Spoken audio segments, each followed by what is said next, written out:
یاریکی باشمان ئەنجام نەدا لە بیدایەتی گەمی یەکەم یانی دۆ باشتر کۆنتڕۆلی ناوەڕاستی یاریەکان لە باڵەکاندا هێرشی باشیان دروست ئەکرد لەسەر ئێمە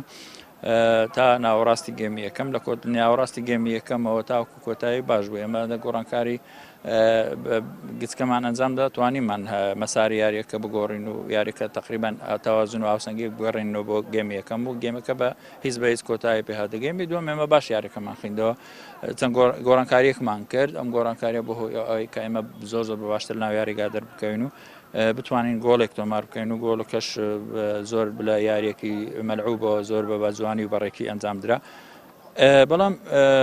لە کۆتا دەخولەک یعنی ئەوەی کە زۆر نەخوازراوە بڕوویدا ویش ئەنجامدانی دوو هەڵی زۆر گچکە و بۆ هۆی کاری ئەوەی ئێمە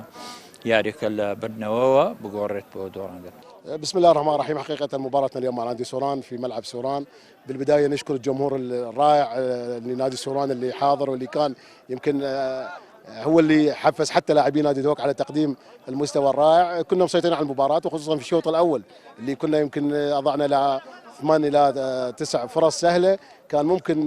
نطلع الشوط الأول بهدفين أو 3. حتى في الشوط الثاني كانت قراءة المباراة بصورة صحيحة، تأخرنا بهدف من هجمة وحيدة، لكن بالتبديلات وقراءة المباراة استطعنا العودة إلى المباراة، استطعنا تسجيل الهدف الثاني وحتى كنا قريبين على الهدف الثالث. يعني أنا أشكر اللاعبين حقيقة، لاعبين نادي هوك للمجهود اللي قدموه واللي كنا احنا راسمين يمكن نبذوه بالملعب.